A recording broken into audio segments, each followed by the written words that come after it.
Okay, we have some fun complex fractions here in section 5.7, so let's just get started on it, and the way you do this is a little bit at a time, okay? Now, one thing let's remember is that I have a fraction bar here, and that fraction bar is dividing the numerator into one part and the denominator into another part, so we're going to kind of keep that in mind. Now, let's just look at the numerator, okay? The numerator has, let's just do one term at a time, u to the minus 2. What does that mean? That means it's on top of an invisible fraction itself, but it wants to be on the bottom. So we're going to move the u to the minus 2 to the bottom, and it becomes a u to the positive 2, and we fill in with a 1 on top, okay? Now let's move on to the next term. There's a subtraction sign, and there's a v to the minus 2. And v to the minus 2 is sitting on top of an invisible fraction, and it wants to go to the denominator. It wants to go to the other side of the fraction bar, so we let it move, and we make it a positive 2. And now we'll fill in with a 1 because that's what we're going to do. If we've talked about that in previous units, okay? Now, let's just mess with the numerator, okay? If we got subtraction, we need a common denominator in the numerator, okay? So just for a minute, we're going to split this into two separate problems. Now, what would my common denominator be? Well, the first fraction has a u squared. It needs a v squared. So let's multiply it by v squared over v squared. And the second fraction has a v squared. It needs a u squared. So let's multiply it by u squared over u squared. So they have a common denominator now of u squared v squared. And we will just subtract across the top. 1 times v squared is v squared. Minus 1 times u squared is u squared. So I have v squared minus u squared over u squared v squared. Now what's probably going to happen in the very end is that we're probably going to need to factor that top part out, and stuff will probably cancel out, but we're not there yet. So let's just hold off on that thinking for a minute. Now let's look at the original denominator. U to the minus 1 is saying I want to be on the other side of the fraction bar, so you put it on the other side of the fraction bar, and it becomes 1 over u to the positive 1. Now it's a plus 1 now. I'm not even going to write it though because I don't need it, and it's going to it's going to kind of clutter as we go. Here's a subtraction sign. V to the minus 1 is just saying I don't want to be on the top, I want to be to the bottom, so you move it to the bottom, it becomes v to the positive 1, but I'm not going to write that exponent because I don't need it now. You can if you want to, I'm just not going to. And again, we put a 1 on the top and we moved everything to the bottom. Now, does that have a common denominator? No, it doesn't, does it? It needs one because those are two fractions being subtracted. We're looking at like the denominator as a separate problem now. So that u needs a v with it in order to have the same thing as the other one. And the v needs a u with it, and now they match, don't they? They both have a denominator of uv. And what's in the numerator? Well, 1 times v is v minus 1 times u is u. Okay, so now we have a fraction over a fraction. So we had to take care of lots of little things in the numerator first and then in the denominator. We cleaned them up, and now we've got a problem that looks similar to something we may have done in, the last section. Okay, so if I have a fraction divided by a fraction, if you remember, you write the numerator, v squared minus u squared over u squared v squared, and you multiply by the reciprocal of the denominator, can't talk. So we would take this denominator, v minus u over uv, and we would flip it. And we're going to see soon that we're going to get some stuff to cancel out. Okay, now, this v squared minus u squared right here, it's a difference of two squares. It factors into v minus u and v plus u. And then on the bottom, I'm going to write some stuff out the long way. On this bottom part of this first fraction, I'm going to write u, v, v, because I can tell some stuff's going to cancel out from that other fraction. Now let's look at the second fraction. It's got a uv on the top and a v minus u on the bottom. And when I'm multiplying, I could just smush all this together and make it one big fraction. So let's say we're going to do that. We're multiplying, and that means we're just smushing it all together, okay? Let's see what cancels out now. Well, there's a v minus u here and a v minus u here that cancel out. We got one u here and one u here. Do you see why I rewrote it now? And a v here and a v here. So what do we have left when we get done? We have, on the top, all we have is v plus u. And on the bottom, all we have is uv, and we are done. that's our answer. They might write u plus v over uv. Who knows what they're going to write, but anyway, let's see, I'll check real quick. No, they don't give it here. I don't have it in mine. I'd have to flip around. So anyway, this if they put u plus v over uv, that's also the same thing. We're just going to leave it like this. Let's look at number 11. Number 11 is 1. Okay, here's the problem. And again, we want to split this into thinking about two problems at first. We want to say, okay, this fraction bar divides this into the numerator and the denominator. And so it's almost like we got two problems that we're going to put together to make one humongous problem here. So let's just work on the top first, and I'll choose green to work in the top. Now, I want a common denominator. I have 1 over x squared minus 1 over y squared, and the x squared needs a y squared to go with it. So I need to multiply by y squared over y squared.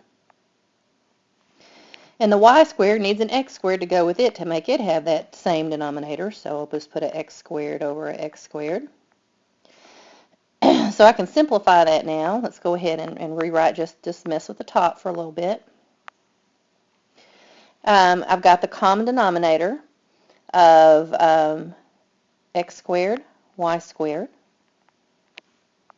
I'm going to make my big denominator, my big line red, just so you can kind of follow along with what I'm doing. And I have on the top, I have y squared minus x squared. Now that's probably going to factor into a difference of two squares in a minute, but we'll do that if we decide we need to, okay?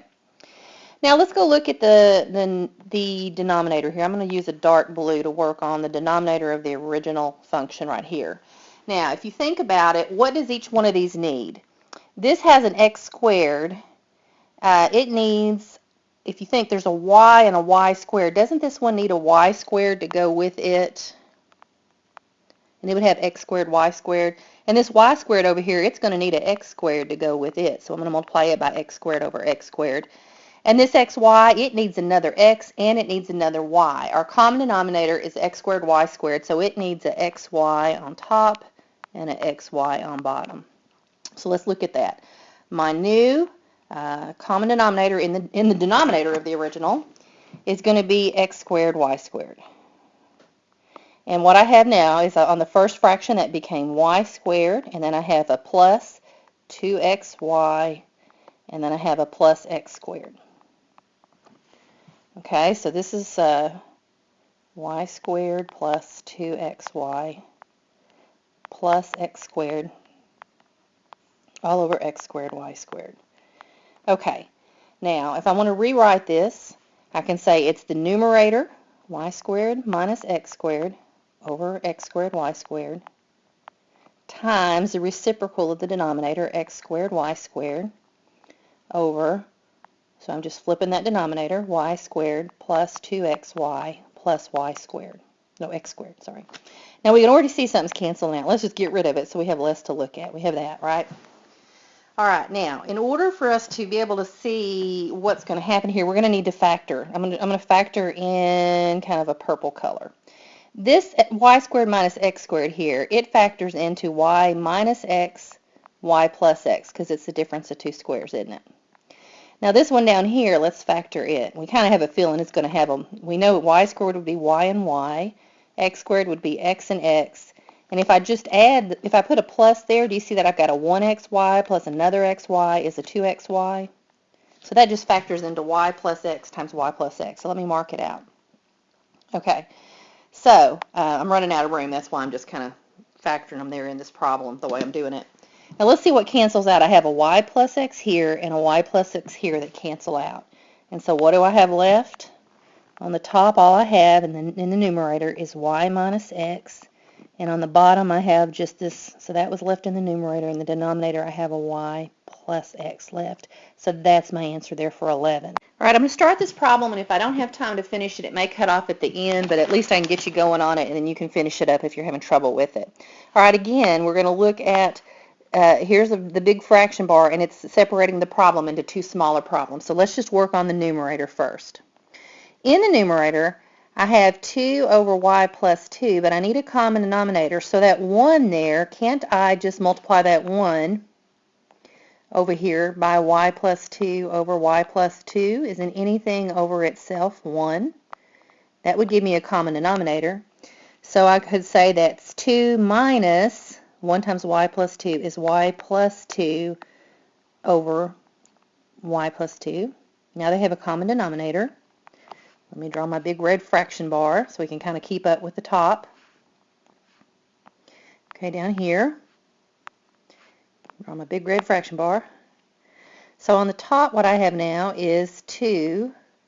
Now, minus times, if I distribute that subtraction sign, it would be minus y and minus 2 all over y plus 2. And I can see that this 2 minus 2 is going to be 0, so then that gives me, if I come over here, let me draw my big red fraction bar, we're just still messing with the top, I have negative y over y plus 2, and that's just the numerator. Now I'm going to go work on the denominator. Again, if you look at the denominator part, this right here, this has a y plus 2, and this one needs a y plus 2, so I can multiply it by y plus 2 over y plus 2. Let me put them in parentheses. And that becomes 1 over y plus 2 plus y plus 2 over y plus 2. Okay? Now, so we got a common denominator of y plus 2. And if I add across the top, I have 1 plus y plus 2. So that becomes 3 plus y. I'll just put y plus 3. Y plus 3 over y plus 2. All right, so now we can change this from a division problem. We've got the top as simplified as we can into one fraction. We've got the bottom simplified as much as we can into a second fraction. And when you have a fraction over a fraction, which is what I was trying to get here, we take the top and we multiply it by the reciprocal of the denominator, the bottom here. Now, if it helps your brain, put parentheses around each one of these so you can see that they go together, okay? Well, what's going to cancel out? The y plus 2's will cancel out. So this looked like it was going to be a lot harder than it was, or longer than it was anyway. You may still think it's hard, but it's just, isn't it just taking it apart a piece at a time and getting and being patient? And that's the problem in our world today. You're used to very quick, things because you're used to your phones and all the technology. But you just have to slow down and take it a piece at a time here. And it's a patience building thing. That's why math is, I think, hard for people today, is they don't know how to slow down and do it a little bit at a time. On the top we have minus y, and on the bottom we have y plus 3, and we are now finished with that one.